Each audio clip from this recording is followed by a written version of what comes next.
Good evening, folks. How are we tonight? So I'm actually early tonight. It's 6:26, but that's because I'm tired, okay? And I'm planning on getting this video done, getting a couple things done I got to get done for my radio station, and then sitting in my chair and watching some Animal Planet. I know, sounds ridiculous, but that's what's going to happen tonight. So just a couple of things, because once again, I have ruffled the feathers of a couple of guys that are on this thread. And one guy I actually blocked because he called me stupid. Okay. So let me first say something about that word. You call anybody on my threads stupid and you're going to be removed from the channel. I hate that word. It's not allowed here. Okay. Um, and if you call me stupid, you're really going to get blocked right off the bat. Okay. Now, I read all comments. I actually do.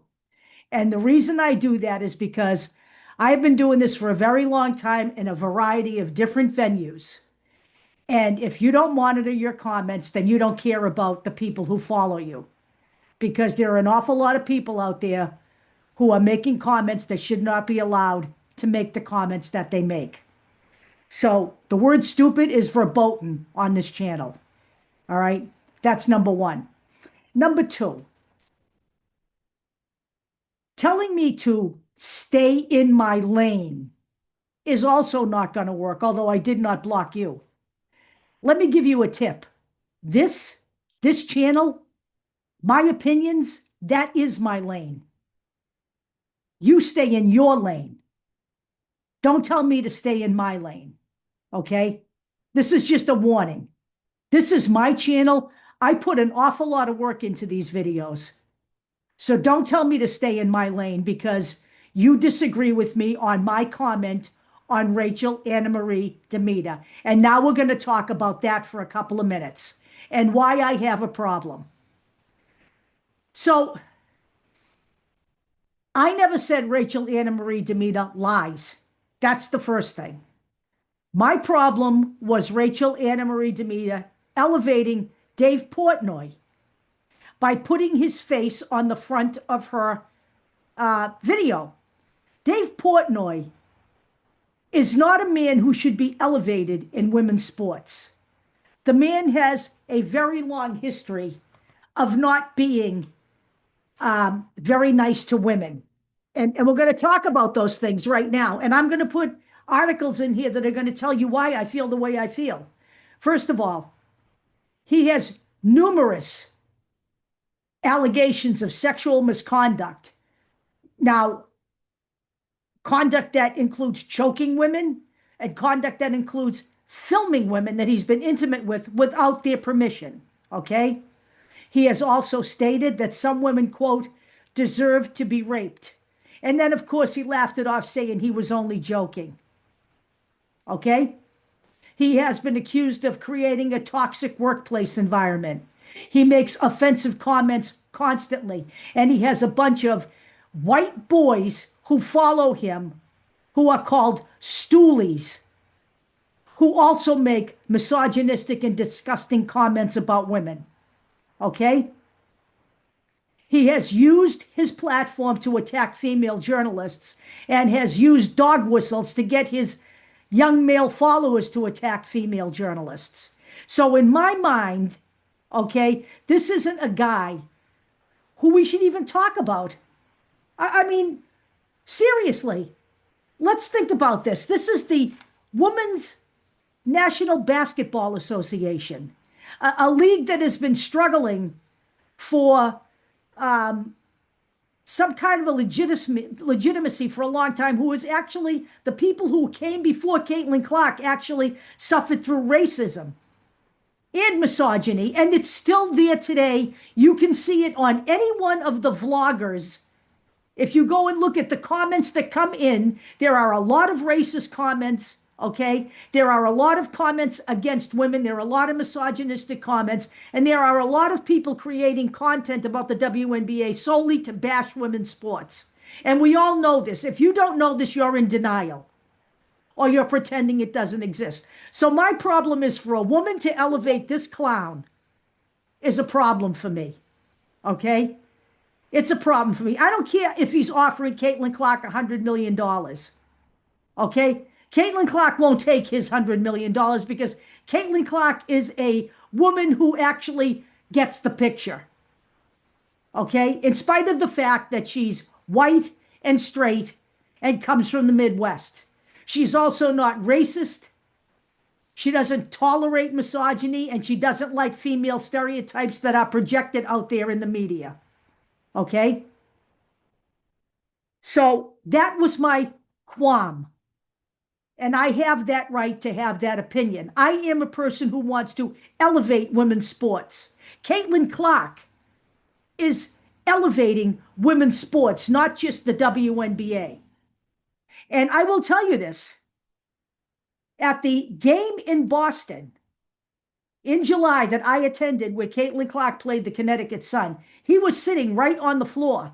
And I cannot tell you how disgusted I was by the fact that he was sitting in that kind of proximity in a WNBA game. I don't know who invited him to be there, but you know what? That pissed me off. And it pissed me off to see all these young little white girls rushing down to take selfies with him. It makes me wonder why I even fought for women's rights all my life when I see women, probably because their boyfriends listen to him, do that. Okay?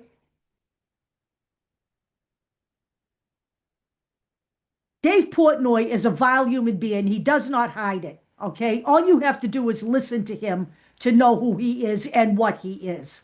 So that was my problem. That's my problem all the way around. So I just want people to understand that. I actually watch her videos, not every day, not every video,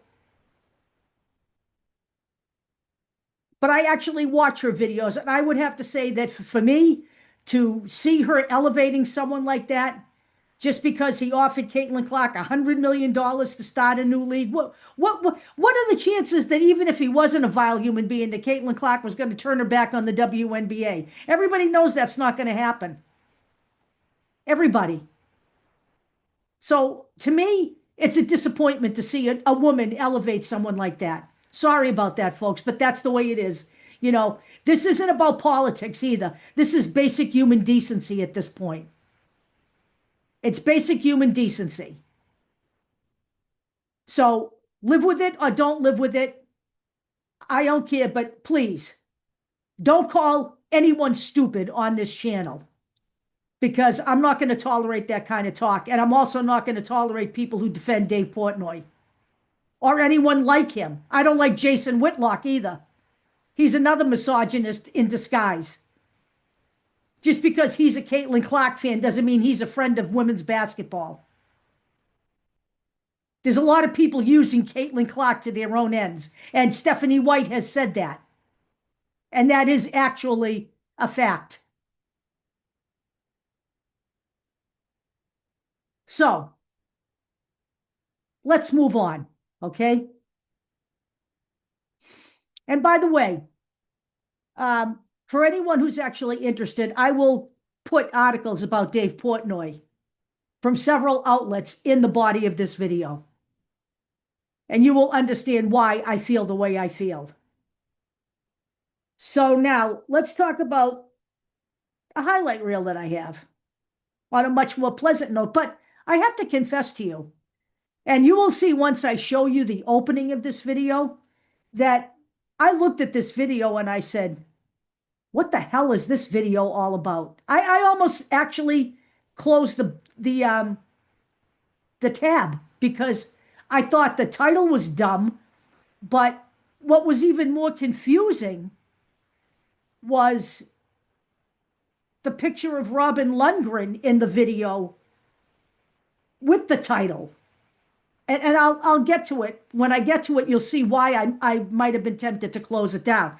But as it turns out, this is the conversation. There are still people out there, the people I call the Hatelins, who are upset that she was named to the, by Associated Press, to the um, the five greatest female starters in college, women's college hoops. But Caitlin Clark totally belongs there. Okay. She totally belongs there because what people don't understand is this.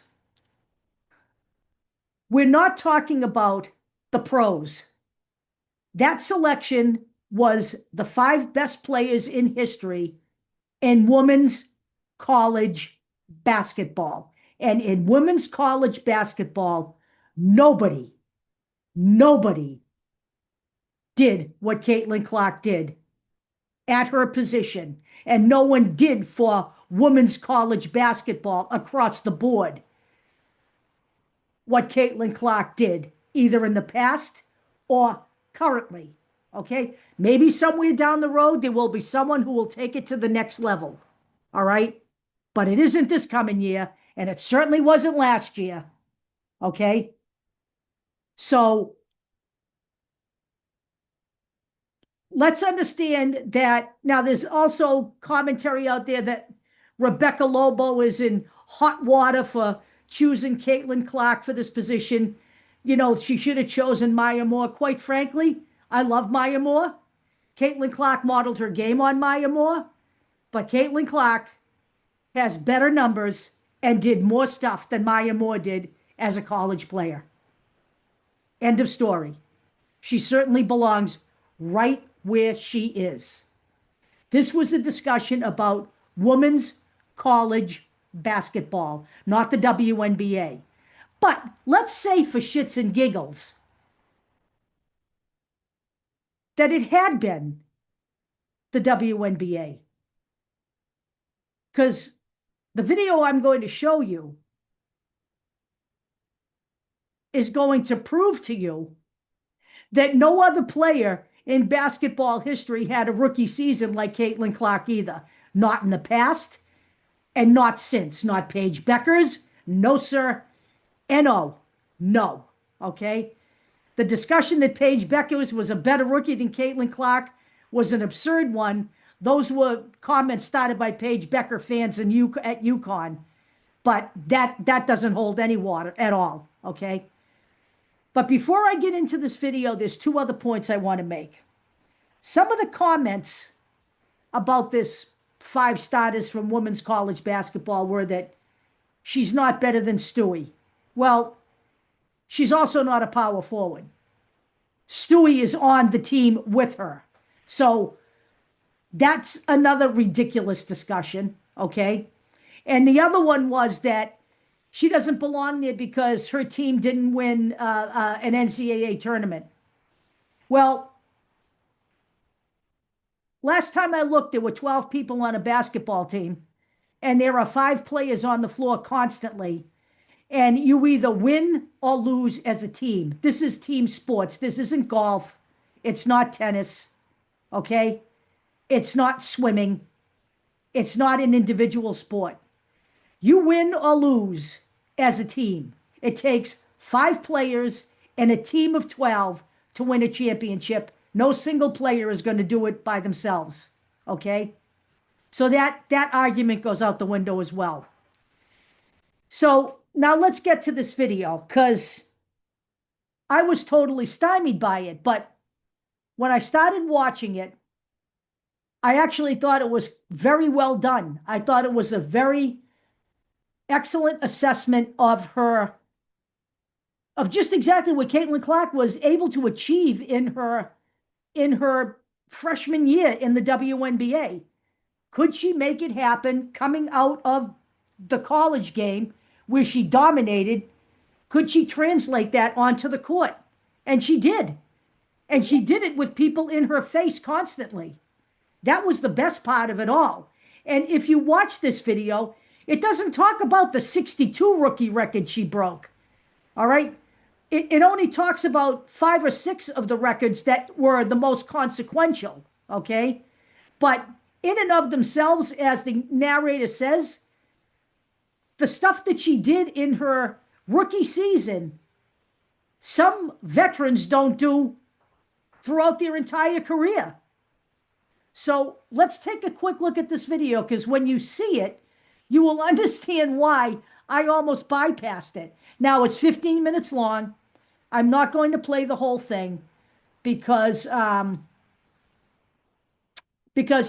just, I don't want to spend 15 minutes showing you a video that you can watch by yourself. Okay, it's kind of a waste of time. And you guys aren't probably watching this right now anyway. So we're going to go through a few minutes of this, and then I will make sure once again that it's in the body of this video, it's in the description of the video, and it will be under posts on the channel itself. And I urge everybody to watch this because it's really very well done, even though the title is absolutely absurd. And the opening video of Robin Lundgren is even more confusing. But here we go.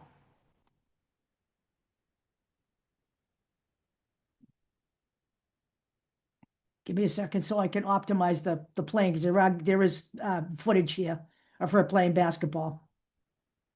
Okay. So here we are. And I am going to expand this to full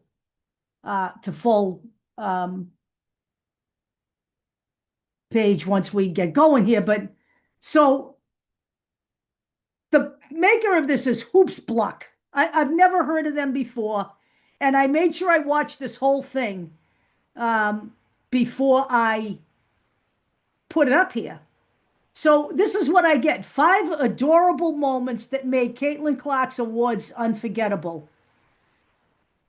So that title, Robin Lundgren sitting there, and then the video itself makes 0 sense to me, okay? But nevertheless, we are going to watch this video. So the AP released a list of the first team, the 5 greatest women's college basketball players of all time. And it's hard to argue with what they put out there. Caitlin Clark, Cheryl Miller, Diana Taurasi, Breanna Stewart, Candace Parker. You know, when we talk about athletes having a great season, we usually mean they won Just awards. The transition is Maybe weird. They won Player of the Year or Rookie of the Year or made an All-Star team. What Caitlin Clark just did in the WNBA redefines what's possible for an outstanding player. We're not just looking at a good rookie season here. We're witnessing one of the most complete, most dominant debut campaigns in professional sports history. This isn't about winning 1 or 2 trophies. This is about creating an entire award collection that most veterans would envy after a full career.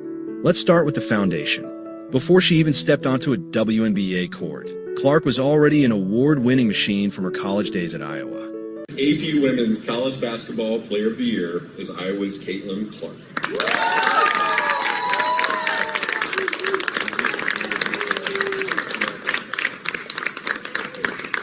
She captured back-to-back Associated Press Player of the Year honors in 2023 and 2024, becoming only the 5th player ever to achieve that consecutive double in women's basketball history.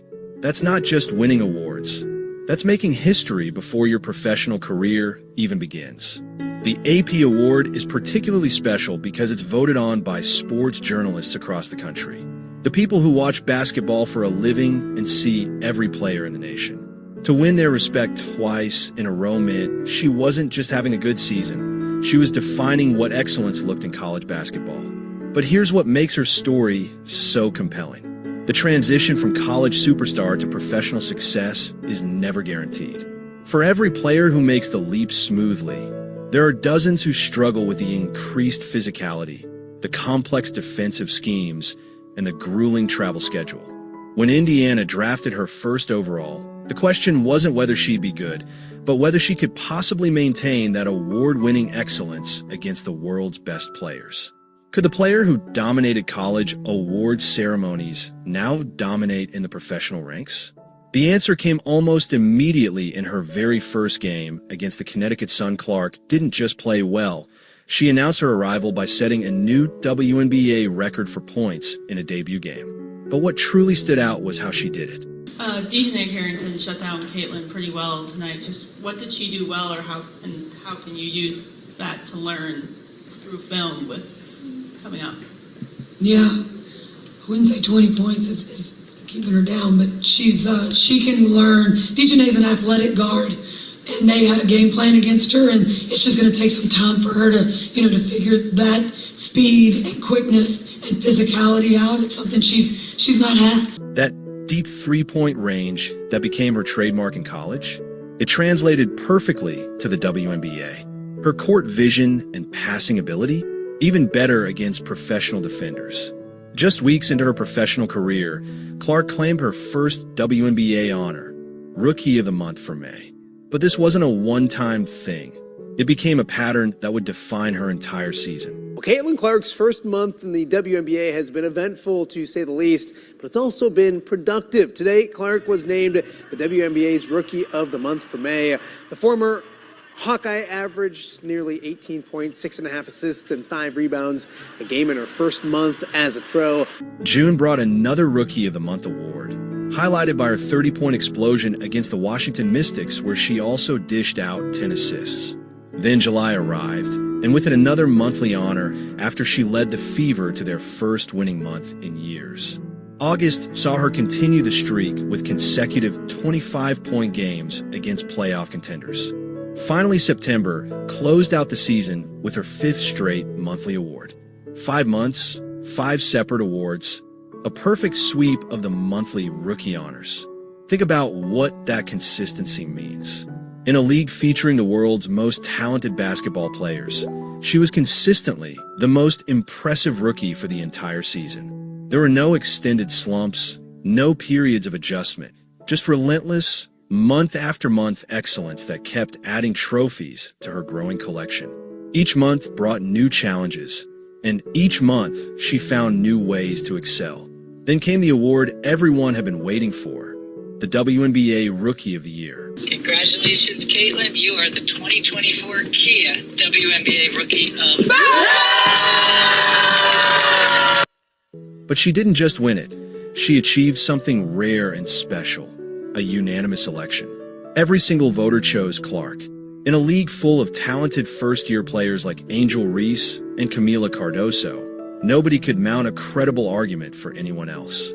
This unanimous decision transformed her from promising rookie to historic phenomenon. The significance of that unanimous vote can't be overstated. Media members across the country, people who watch different teams and have different evaluation criteria, all looked at the evidence and reached the same conclusion. Her combination of scoring, playmaking, and overall impact was so overwhelming that the decision required no debate. It was the ultimate validation of her award-collecting college career transitioning seamlessly to the professional level. This wasn't just following up those AP Player of the Year awards, this was building on them. Just when people thought her award story couldn't get more impressive, she received recognition that typically takes years to earn, a WNBA All-Star selection. This wasn't about being the best rookie anymore. This was about being voted as one of the best players in the entire world. Fans, coaches, and fellow players decided she belonged among the established superstars, Olympic medalists, and former MVPs. And now, let's meet the starters for the WNBA All-Stars. This first-year guard can shoot it from anywhere, leading all rookies in points and assists, and the leader in fan voting for All-Star from the Indiana Fever, Caitlin Clark. Making an All-Star team as a Okay, guys, you get the point here, right? I mean, this is a player who did all of this while she was being, yes, we'll say it, targeted by other players in the WNBA. Now, some of that stuff was because there were a lot of people who were upset that she was getting the notoriety she was getting when women had gone before her struggling and not getting much notice, okay? I get that. Jealousy is a powerful thing, okay? And it seems to me that many players have gotten past that, quite frankly. But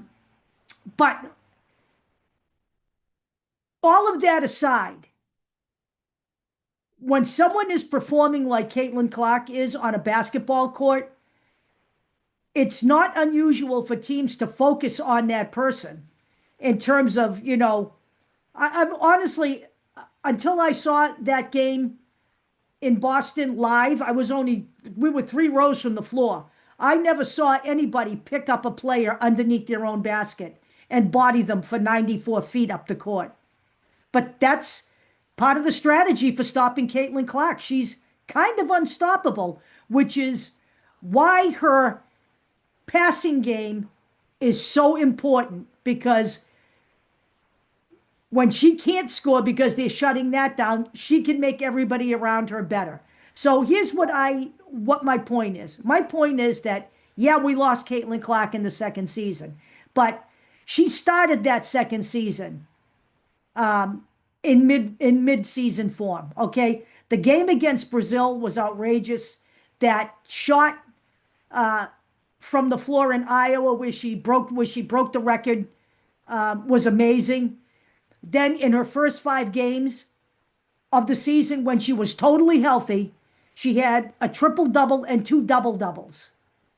3 of the first 5 games of this 2025 season, you know, 2 double-doubles and a triple-double. Who knows what the rest of the season could have held for her, okay?